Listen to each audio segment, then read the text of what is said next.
So what we're going to do is we're here to expose it, let people tell their story, and let everybody in the public see the horrors of the court system in Suffolk County, New York.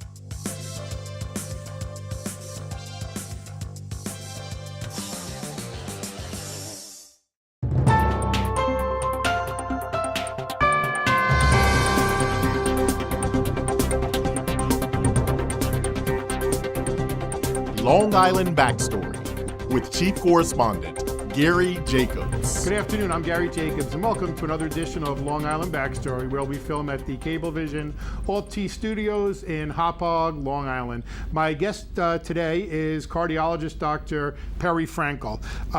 Dr. Frankel went to Stony Brook University and received his MD from Sackler School of Medicine in 1985. He then went to LIJ and became an internist. Then in 1991 became a cardiologist. I'm totally condensing this because this is years of medical school. I didn't want to spend the whole show going over it, but needless to say, becoming a cardiologist takes more than 3 sentences. He first practiced at LIJ and St. Francis, and now is on staff at Lenox Hill Hospital and has offices in New York City and in Nassau County. So you're wondering, why is Dr. Frankel on the show today? Well, this is an unbelievable story.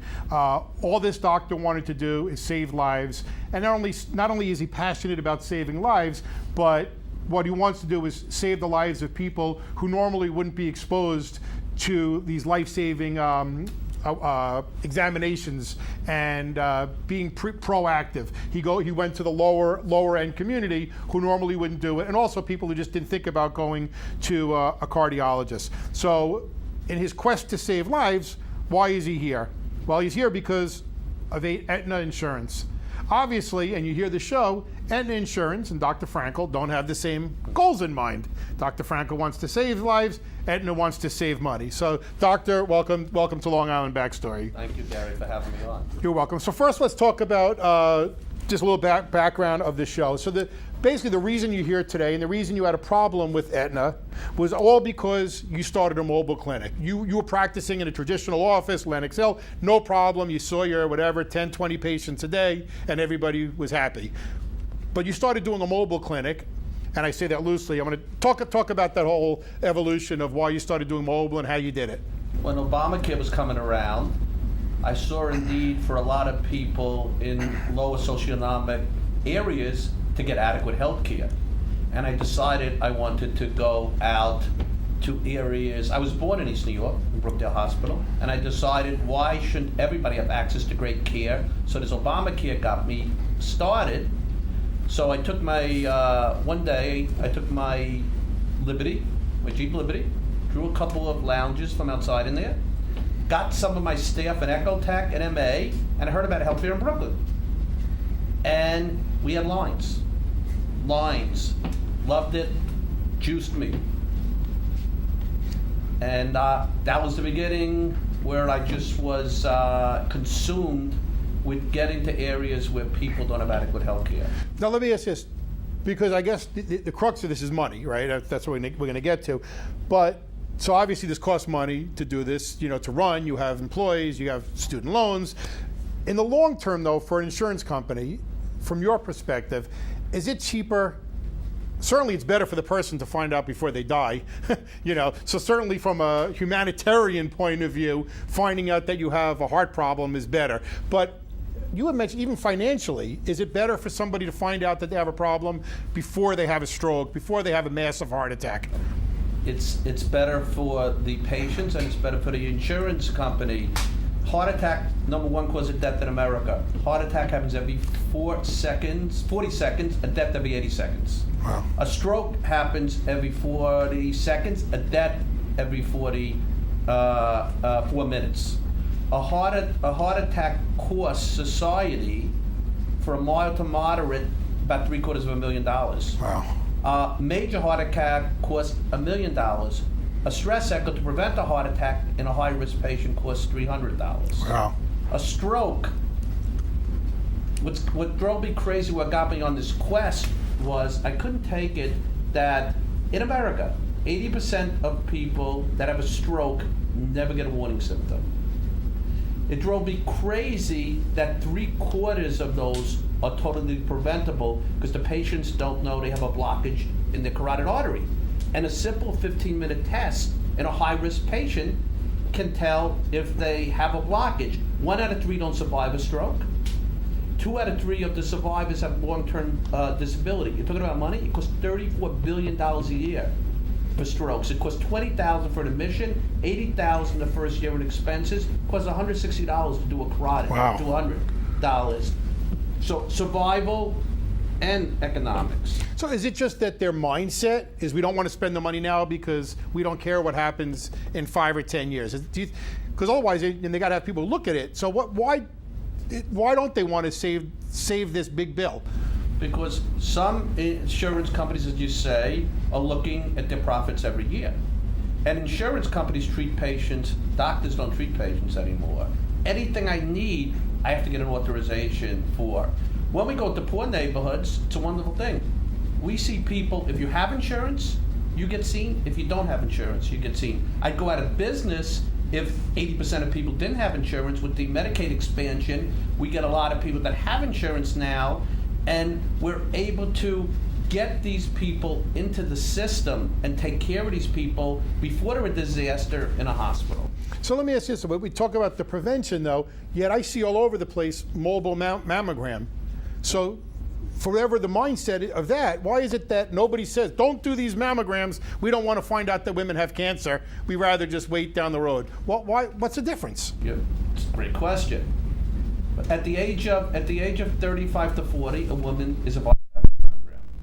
At the age of 50, we're all advised to have colonoscopies. When the number 1 cause of death is heart, the number 3 cause of death is stroke, why are we not looking to prevent a stroke in high-risk people that have high blood pressure, diabetes, high cholesterol, family history? We don't do ultrasounds on everybody. We do ultrasounds on people that are high risk. Why? 45, American Heart Association study, 2016. In America, 45% of people have a heart attack, don't know they have it, have tripled the risk of dying. Why aren't you? Exactly. We do the mammos, we do the colonoscopies, but the number 1 and 3 cause of death, do you know heart disease kills 10 times as many women as breast cancer? Wow. Heart disease kills twice as many women as all the cancers together. We got it wrong. We're waiting for disasters. We're reactive in America. We're not proactive. So you've been doing these mobile clinics now for a while, and we're going to talk about that a little bit more, but have you saved anybody's life? Have you found something that the person normally wouldn't have found in doing this? I go home at night so juiced, and I don't take drugs. I go home first week with the bus, Archer Avenue, Jamaica, Department of Social Services. We found a lady, we identified she ended up having 2 stents, saved her life, testimonial for us now. Anthony Wells at that point, the head of President of Social Services, says I can go anywhere for his members. Right after that, a patient who's a testimonial, he's vice president, Local 983, Parks Department, 95% blocker in what they call the Widowmaker artery. It's the LED that covers the whole front of the heart. Asymptomatic, as the lady was, 95% at the beginning of the artery. Aneurysms, we pick up all the time. In the MTA, we picked up 7 aneurysms. We'd identify something very interesting. Every single aneurysm we picked up was in a smoker, was more important than if your father died of a ruptured aneurysm. And then we did research. The ATOM trial, the VA trial, showed the same thing. 75% of people that had aneurysms over 4 centimeters were smokers. So we started to identify the risk factors too. We also picked up an MTA employee, a bus driver, which Aetna denied, saying my carotid was not medically necessary. We picked up a critical stenosis. As I said, 80% of people that have strokes never get a symptom. God gave us 2 carotids. I'm a simple guy from Brooklyn. He gave us a connection between the carotids. So until you block the carotid totally, you're not going to get symptoms. This man, 85-90% blockage of the right carotid. He could have killed himself and everybody on the bus. We identified it. He had a history of hypertension. He had a history of smoking, history of cholesterol. We don't study everybody. You got to have risk factors. We can't afford to study everybody. I get a magnetic resonance angiogram, corroborated that he has a critical stenosis. I set him up with a surgeon.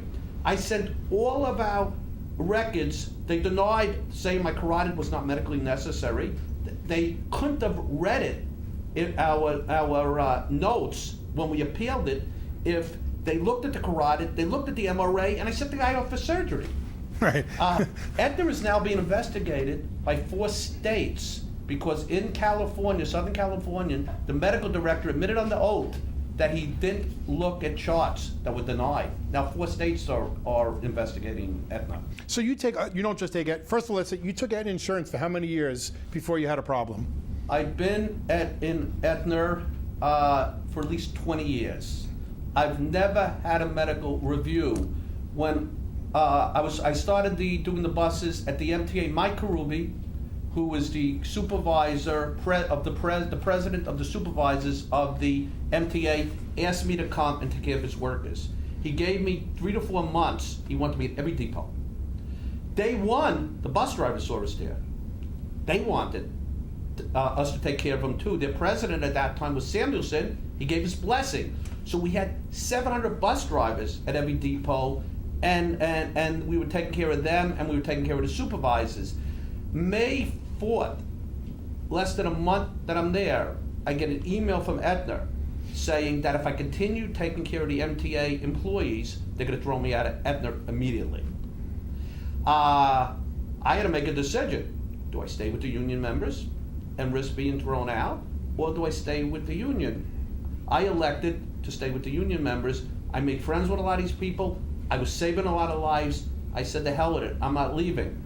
On June 19th, we received a letter from Aetna basically telling us that we're going to be on medical review. Now, you would ask me, I've been with Aetna 20 plus years. I've never been in medical review. Medical review is basically saying, we're not going to pay you.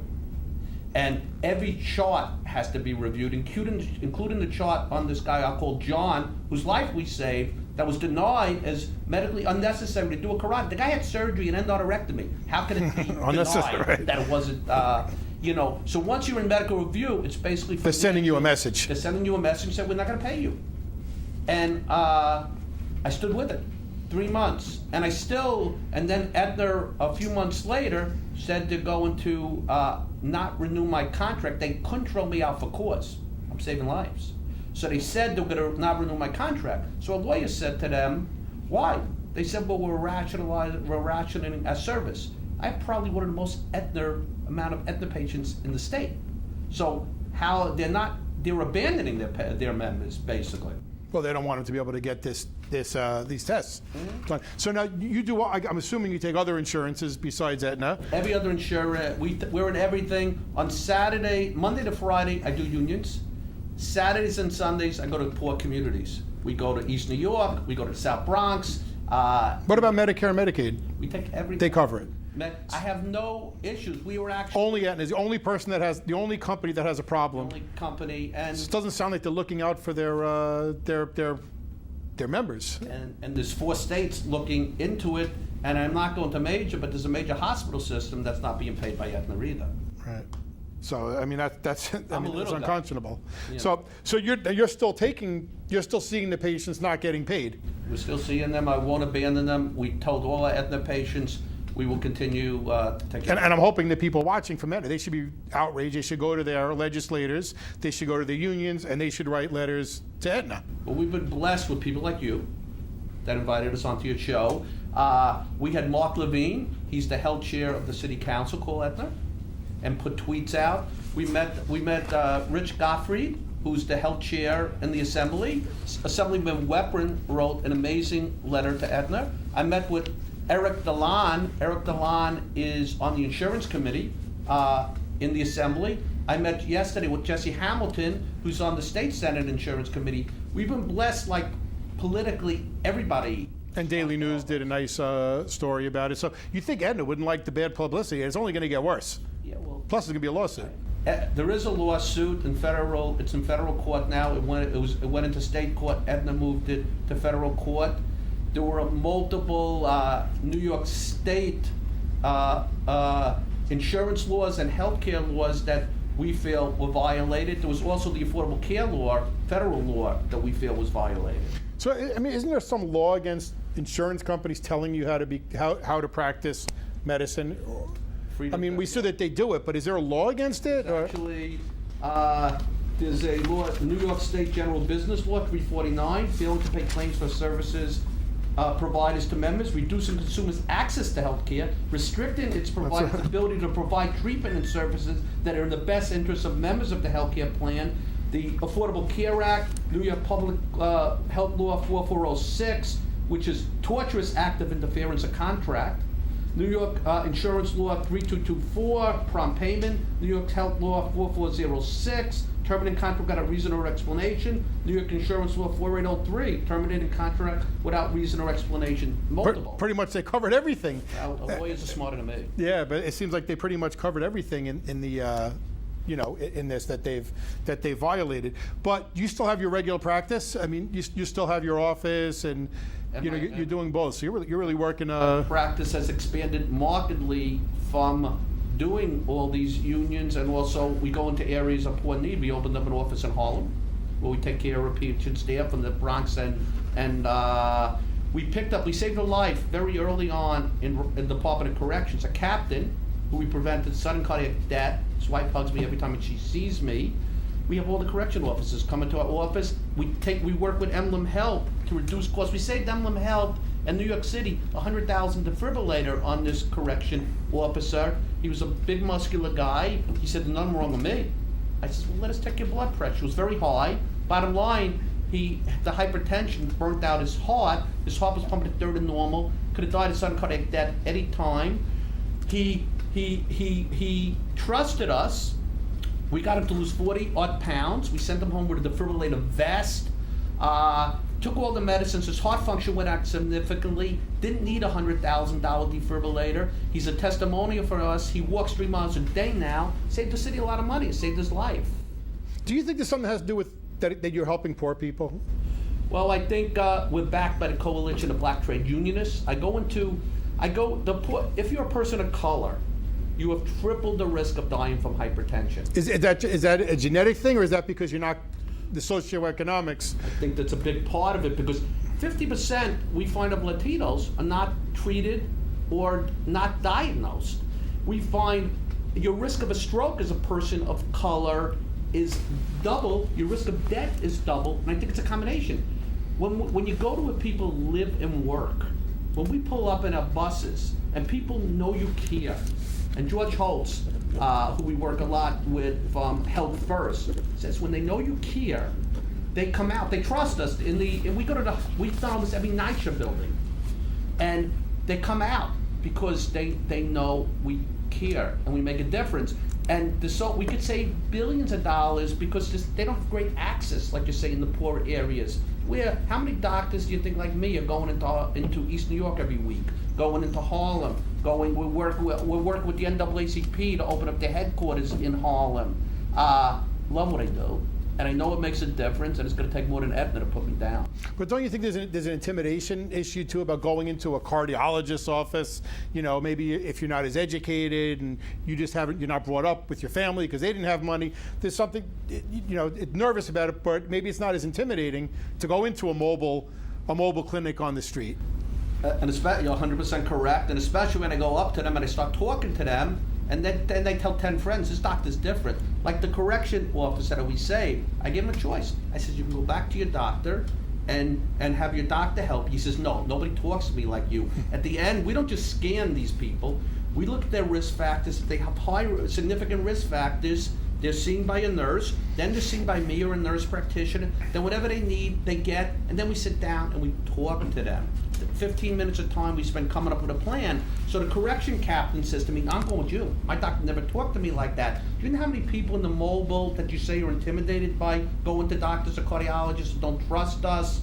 Tell me that nobody's ever come up with these things. No doctors told me I got a leaky heart. No doctor told me I had an aneurysm. I'll take my blood pressure medicines. I'll do my lifestyle changes. We come up with a plan. They trust us. You hit it on the head, because I'm going to where they live. I'm going to their culture. I'm blending in with them. And you mentioned how the mentality has to change to be more proactive, where in cardiology, we're very reactive in this field. We wait. It's crazy when American Heart Association study 2016, 45% of people that have heart attacks don't know it, have triple the risk of dying. We could cut heart deaths down 300% simply. That's a lot of numbers. Yeah. And the cost, think about it, $34 billion a year for strokes, $350,000 to $1 million per heart attack. If you annualize that over, it's $50,000 a year over 20 years. So how much is, when somebody comes into the clinic, what does something like this cost an insurance company? Or what do they reimburse you for? It all depends on their risk factors, not the reimbursement. So it's not the but same what we test for do. everybody. Like, if a 26-year-old came in, I may get blood tests and EKG. So it may cost $150 or something like that.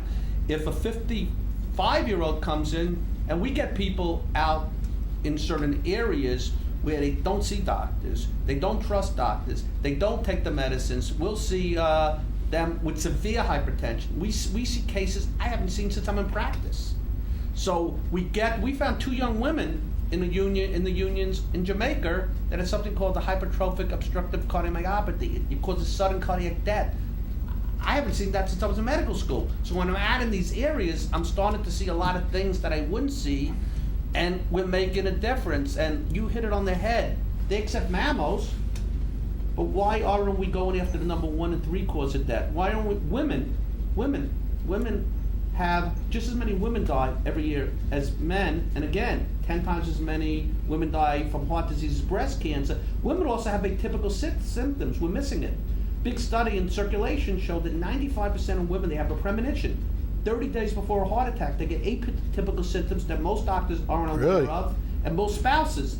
Unusual fatigue, sleep disturbances. We're not talking about not sleeping one night. We're talking about a big difference in the way you sleep. Shortness of breath, indigestion, anxiety. We blow them off thinking, hey, you're not sleeping, so you're tired, you're short of breath because you're overweight, and we blow it.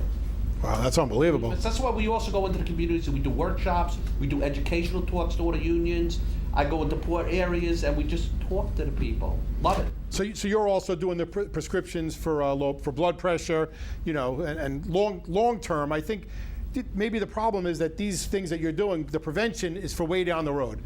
That's the way I look. You're not saving their life. Maybe some people you did right away, but for the most part, this is a long-term thing, keeping their blood pressure down for 10, 15 years. So 15 years from now, they're not going to have a stroke. You're going into medicine? Because I'm fat and I have high blood pressure, so I know about these things. And I have stress. Do I have all the factors?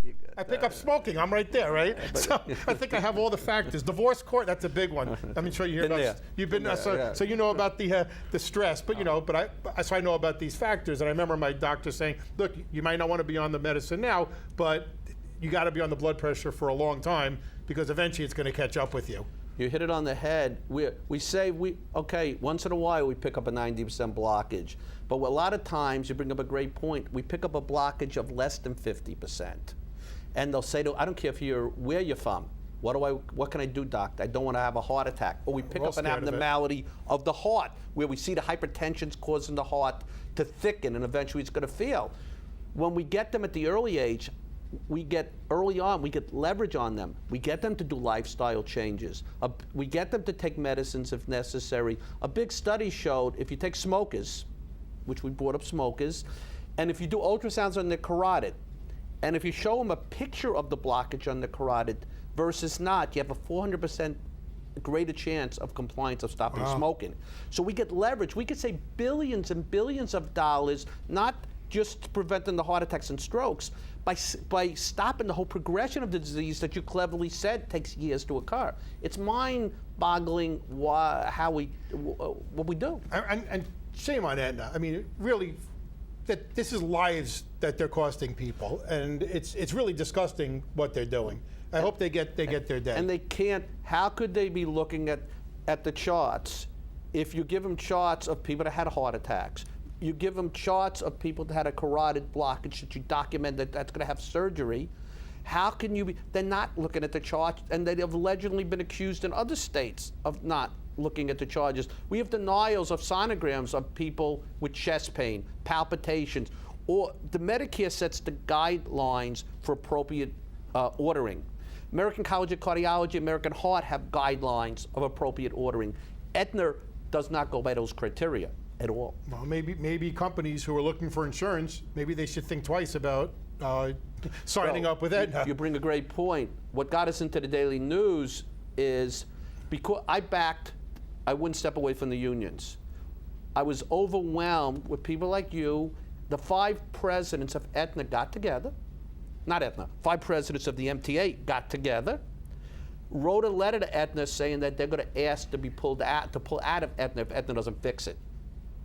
That's the kind of camaraderie of friendships I formed in these unions. Right. And listen, let's be clear. If you would have just said, okay, I'm not going to do my mobile clinics anymore, I'm going to see my people at Lenox Hill and my offices, you'd still be, in your opinion, we don't know, but in your opinion, you'd still be on Aetna like you were for the last 20-something years. So it's clear that they're pissed that this is what they're doing. I think they're pissed, and I think they're actually afraid, but then they're looking. Aetna also remembers being bought out by CVS, and Aetna may want to keep their profits as high as possible at this point, Maybe too. that's what it is. But we have to, in the long run, in some way, overrule insurance companies when they're not willing to provide preventive care. Doctors don't practice medicine anymore. Insurance companies practice medicine. That's very sad.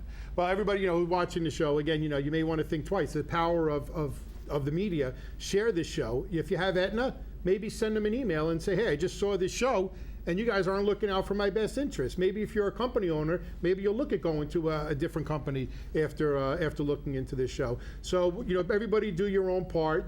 This doctor is saving lives. You can see the passion that he has. Not everybody wants to go to these lower income communities. It's not the easy way to get rich by doing that. But like you said, when we spoke on the phone, you said, Gary, I'm saving lives. That's what you became a doctor for, and it's got to be very rewarding. I'm Gary Jacobs. Thank you for joining us at Long Island Backstory. If you're watching this on YouTube, please click subscribe. If you're watching it on Facebook, please click share. And if you're watching it on TV, I guess the show's over, so have a good night. We'll see everybody next week.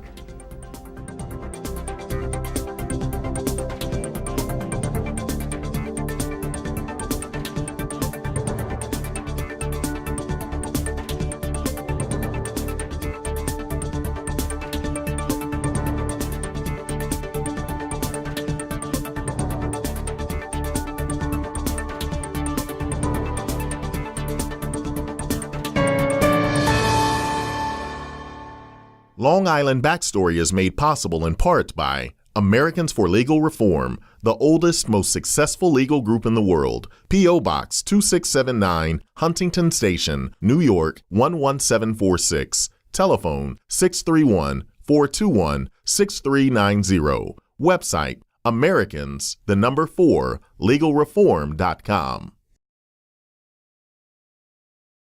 I tried Oxy at a couple of parties. I didn't know it'd be this addictive. I didn't know how far I'd go to get more. Opioid dependence can happen after just 5 days. Know the truth, spread the truth. They gave me Vicodin after my knee surgery. They kept prescribing it, so I kept taking it. I didn't know it would be this addictive. I didn't know how far I'd go to get more.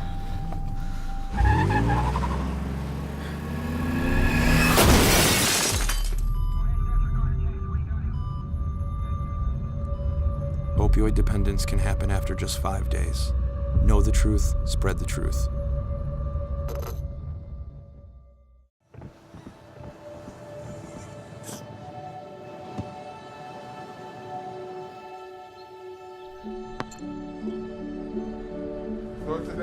I don't remember how it started.